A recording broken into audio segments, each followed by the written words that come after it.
Lezi indaba zehora lokuqala sikwethulela zona bukhoma ekomkhulu le-SABC e-Auckland Park eGoli bukeli nazi ezinohlonze emininjini. This process is not about the foundations. It's not about any one of us sitting here today. It's about ordinary South Africans.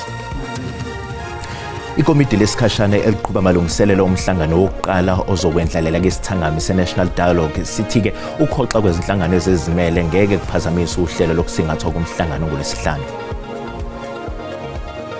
While our people are suffering, the government wants to now spend hundreds of millions of rands on a national dialogue. Iqembu i-Democratic Alliance selichaza ukusingathwa kwe-National Dialogue njengokusashazwa kwemali yabakhokhi intela. Leli qembu belibambe isithangami mayelana nezihloko ezihlukene. They were treated like hardcore criminals. Foreigners are roaming around the streets, killing people, killing also the same police that are against us. Atetelwe ngoshwele amalungu amathathu e-Operation Dudula abeboshwe ngamacala okuvimba abantu bokufika abebefuna usizo emtholampilo waseSoweto. Ukuthola kube kwembukeli ngiyakwamukela ezindabeni ezehora lokuqala ezikunqa phambili kanti futhi-ke ezihamba phambili la ku-SABC 1 eMzansi for sure kanjalo-ke naku-SABC Lihaya. Igama lami nginguDawud Phungula.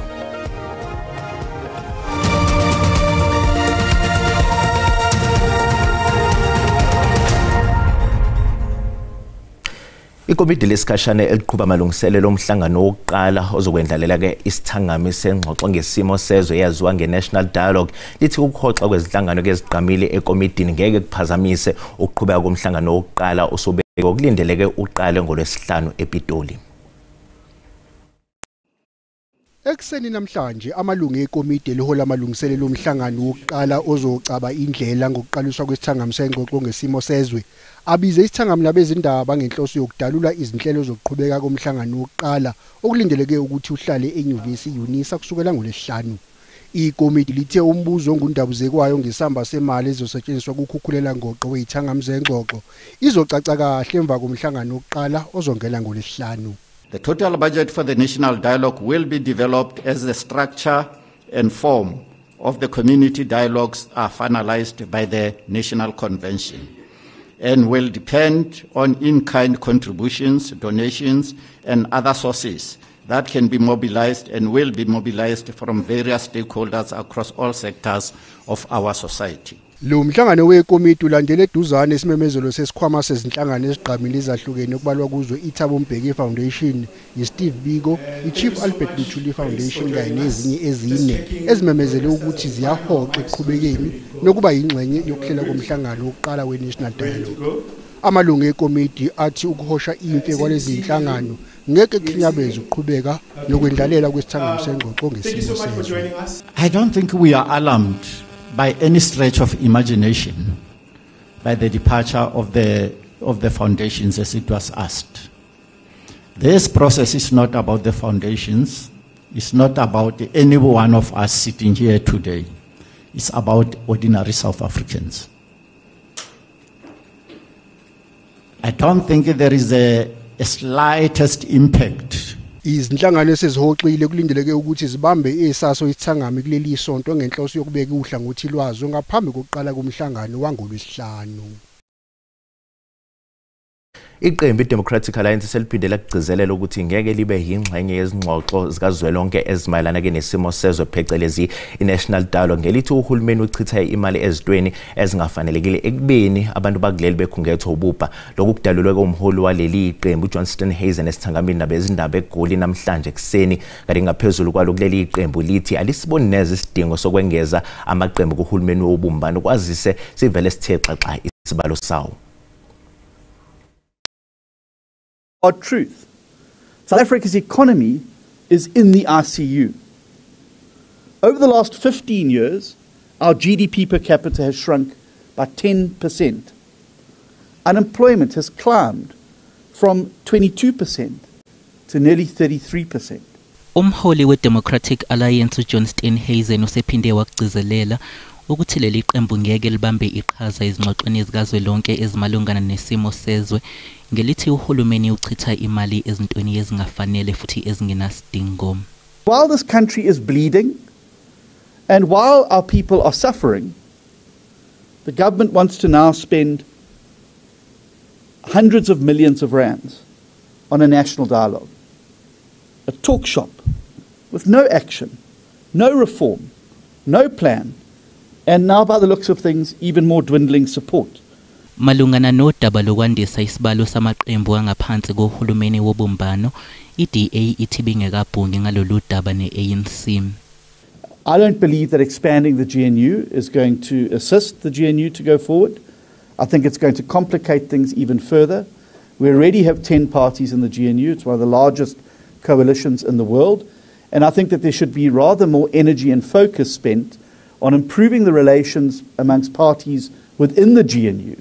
Steenhuisen uphinde wagcizelela ukuthi DA ayihambisani neze nokucwasa ngokubuhlanga kulandela izinsolo ezibhekiswe kumholi wePatriotic Alliance uGayton Mackenzie nokusolwa ukuthi wasebenzisa igama eliqala ngo-K enkundleni yezokuxhumana uTwitter eseyaziwa ngo-X. Ukhomishana wamaphoyisa okuzwelonke uGeneral Fani Masimolo uthi-ke sekusungulwe umkhankaso wokuthungatha abasolwa ngokudubula ke babulale iphoyisa uSergeant Lawrence Mthweni nodutshulwe ngesikhathi semsebenzini. Kusenjalo umndeni wephoyisa uSergeant Lawrence Mthweni usemanzini ngemuva kokulahlekelwa othandiweyo wabo. Umthweni udutshulwe wabulawa bude buduze nasekhaya lakhe ngesikhathi semsebenzini kanti unkosikazi wakhe uthi unokwesaba ngemuva kwalesigameko. All I'm asking for is that the suspects Kafushane uthi ngifisa kuboshwe bonke abenzi bokubi kanti angifisi ngisho ukuzwa isizathu sokwenza lokhu. Amaphoyisa asesungule umkhankaso wokuthungatha abasolwa kanti athi ayezithemba ukuthi azobabopha abasolwa. Arrested one suspect in the killing of Sergeant Mthweni, and we are hot on the heels of those that are still on the run. We are quite confident we'll find them, and we are definitely confident also that we have got the right person, and we know who we are looking for. It's just a matter of finding them. It has been always our call to the management of SAPS that there need to be an intervention with regard to police killings, because if you will remember that in these past 48 hours we have lost 3 police officers in the country, and the issue of shortage of members of personnel is also key to this. Umthweni ube yiphoyisa lesithathu elidutshulwe lisemsebenzini kulempela sonto.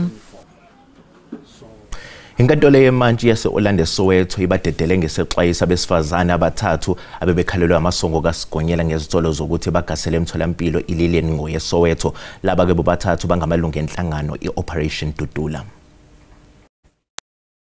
Operation Dudula bebhikisha ngaphandle kwenkantolo yemantshi eOrlando njengoba bebese enkantolo abesifazane abathathu bayo lenhlangano nabagcine bededelwa ngesexwayiso.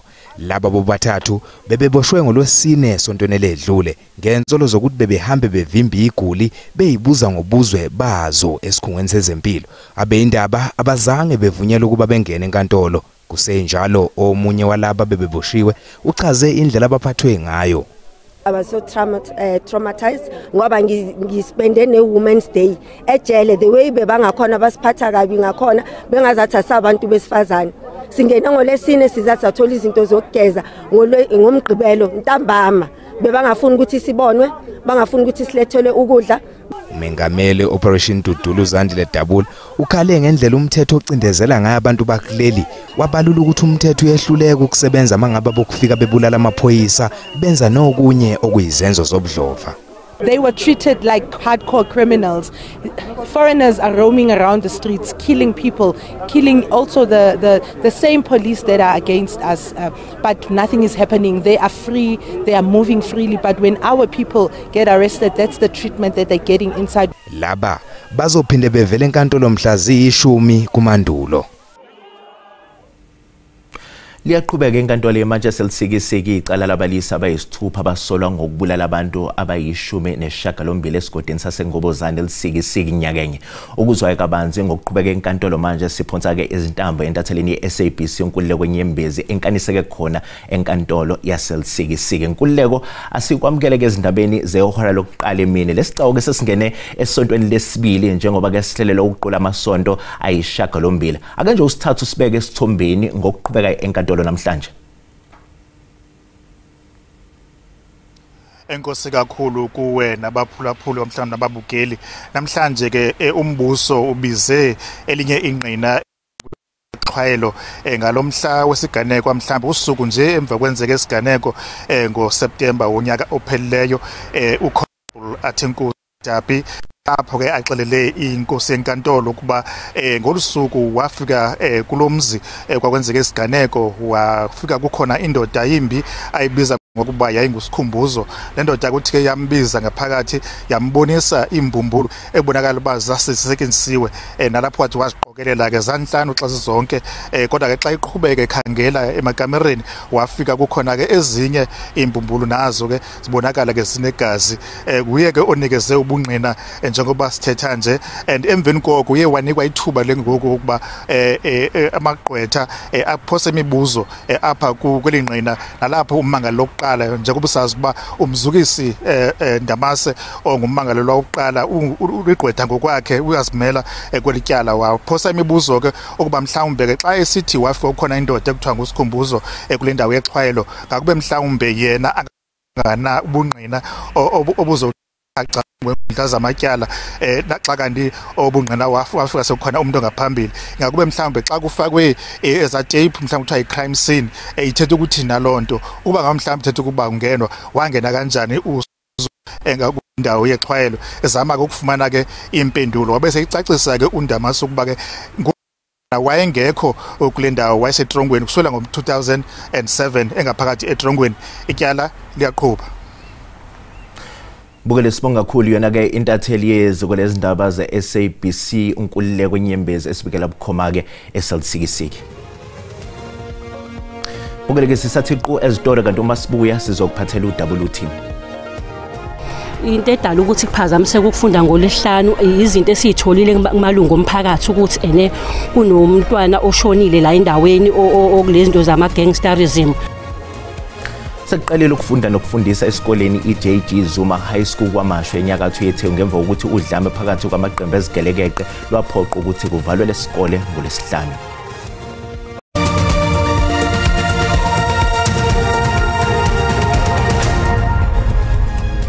Bukela sikubingelele sikwamukela uma ngabe usanda ngena odabeni oluphambili besibiko ukuthi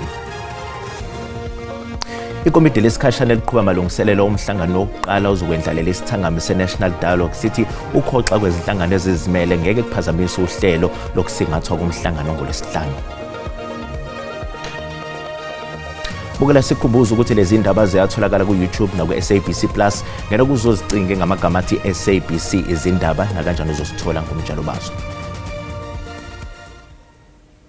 Inkantolo ephakeme yaseGoli ihlehliselo lwesihlanu mhla ziyi-15 kwephezulu icala elibhekene noPhethe Sara Simiyawu ongokudabuka-ke eMozambique osolwa ngokuthumba ukubulala kanye-ke nokudlwengula uAmandla Semane wayeneminyaka eyisithupha ubudala e-Orlando eSoweto ngomfumfu nyakenye. Sola uPhethe Simiyawu oneminyaka engama-24 ubudala uwavumile wonke amacala abhekene nawo. My client have decided to plead guilty to all the charges, all counts that is facing. Now we are going to plead guilty. And today we're supposed to proceed with a guilty plea, but unfortunately there is another matter which is proceeding in court and it's a partly heard matter. So that is why they have to treat that matter since it's a partly heard matter before this one. Ijaji lithe inkantolo imatasa ngokunye manje kudingeka ukuthi lihlehliswe leli cala. As discussed in chambers, the court is currently busy with the part heard matter, and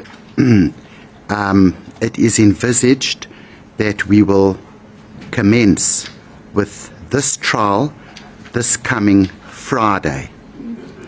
So the matter is to be postponed until Friday. Okhulumela umndeni uthi kunzima kakhulu kumama kaAmanhle njengoba kuyinyanga yakhe yokuzalwa. Uthi bafisa umsolwa agwetshwe uDilikajele. Sijabulile njengoba aconfessile and avumile ukuthi he did it. Sithemba ukuthi nje uzokuthola lokhu akufanele. Umsolwa usagcina esitokisini. Udedelwe ngebheli yezinkulungwane ezingama-20 zamarandi uMandlenkosi Buthelezi osolwa ngokubulala wayintombi yakhe uChesney Kepler ngoZibandlela wanyakenye. Udedelwe ngebheli yenkulungwane engama-20 zamarandi umsolwa osolwa ngokubulala uChesney Kepler ngonyaka owedlule. Lapha ngikhuluma ngoMandlenkosi Cletman Buthelezi. Kanti-ke kuke kwaqubuka-ke idubedube ngaphakathi enkantolo ke amalungu omndeni kaChesney engafuni nakizwa eyokudedelwa komsolo. Njengamanje ngizokuthula ke omunye wesihlobo ke sika Chesney ozosichazela kabanzi. Mama, thank you very much for your time. I see heartbroken. Your reaction on the bail? Very painful. I don't even have words. Disappointed. Our justice system is failing us. We don't know why. Women abuse, child abuse will never stop because of our justice system. It is failing us. We will never stop fighting for her. I was a voice since day one and I will be a voice until judgment will be served. I believe in judgment. By the time she didn't want him anymore, why didn't he leave our child? Why go murder her and still say come and plead not guilty? Why? Imanje ishilo ke ukuthi ke imnikeza ke ibail ke yenkulungwane engama-20 zamarandi. Yasimnxusa ke ukuthi kuzomela ukuthi njalo ngosuku aye epolice station noma ekamla amaphoyisa ayobika kabili ukuthi ke ukhona usadlanhlambana futhi ke akakabaleki. Igama lami nguCalvin wakwaDludla endabeni ze-SABC ngibika ngiseProtea eGoli. Sekuqalile ukufunda nokufundisa esikoleni iJG Zuma High School kwaMashwe enyakatho yeTheku ngemva kokuthi udlame phakathi kwamaqembu ezigelekeqe lwaphoqa ukuthi kuvalwe lesikole ngoLesihlanu. Sike saphazamiseka ukufunda ngoLesihlanu. Into edala ukuthi kuphazamiseka ukufunda ngoLesihlanu izinto esizitholile kumalungu omphakathi ukuthi kunomntwana oshonile la endaweni okulezinto zama gangsterism. So lo mntwana umzimba wakhe uzofika ngoLesihlanu afihlwe ngomgqibelo. So uThishomkhulu utheme ngithinta ngale yonto sabonisana uThishomkhulu no ngesikwazi ngoba sinabafundi abaningi la kulesi sikole ucontrol isimo sokuvikela abantwana nothisha ngoba siyayazi lemingcwabo yalabatwana ukuthi mayesuka ingcwatshe kuba nokuphazamiseka ngisho ekuhlala lahlala khona kuba nokuxhuma kwezibhamu mhlawumbe kufike namaphoyisa kuphazamiseke ngokuthi abantwana bethu baningi kakhulu la kulesi sikole sabothi ngesikwazi ukuthi sibavikele nokuthi sicontrol isimo. Sacela ukuthi sibonisane noThishomkhulu nosicela ukuthi ngoLesihlanu lawo ma-hours watshontshe ezisazi ukuthi iJG Zuma kubaleka ngakufunda isiko lokufunda nokufundisa. Sasayitshena ukuthi no leso sikhathi silahlekile ama-period alahlekile ngoLesihlanu sizowakhava ngemigqibelo nangamasonto ngoba othisha bethu bayazikhandla bafundise lemigqibelo namasonto. Bukele njengoba ke siqhubeka nokuqhakambisa inyanga yabesifazane sithake sixhoma uphapha legwalagwala abahleli bezindaba abangabesifazane lapha eSABC abashaya into ecokeme emsebenzini wokusakazwa kwezindaba. Yize ungeke ubabone njalo ku television yakho kodwa basebenza ngokuzikhandla behleli izindaba ngobuchule ezenzeka kuleli kanye ke nawamanye amazwe. Siyithimba ke lezindaba zeSABC sithi halala kunemaqhawekazi. Morning to the viewers, it is another beautiful. Before the world wakes, they are already in motion, ready to tell the day stories. Was expected to be very colorful. You may not see them on your screens, but their fingerprints are on every frame. The women of FTA News and Current Affairs are the heartbeat behind the headlines. With purpose in every step, they enter the newsroom where stories come alive.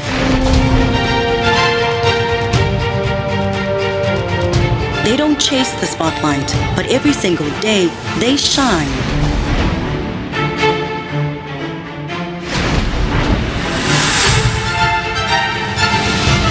From morning briefings to final script edits, they work behind the scenes, crafting stories that inform the nation, shaping conversations, and giving voice to truth. This Women's Month, we honor their commitment, their brilliance, their passion, and the unwavering heart they pour into every story they tell. In the edit suite, every frame is polished with precision, their eyes catching what others might miss. They guide the newsrooms, lead the stories, and shape the national conversation with courage, clarity, and quiet strength.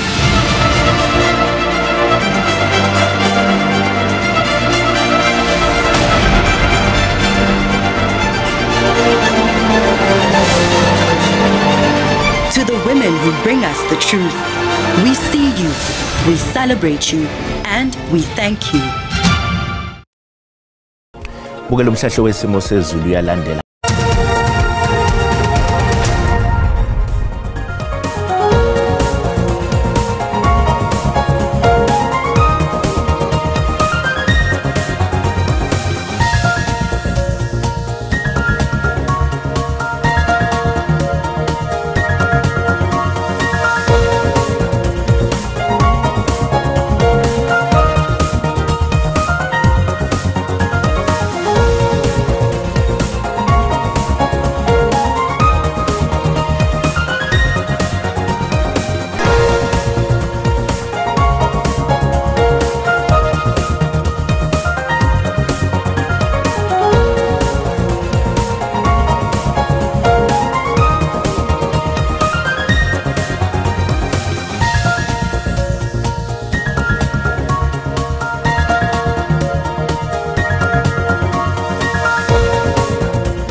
Bukele usale kahle.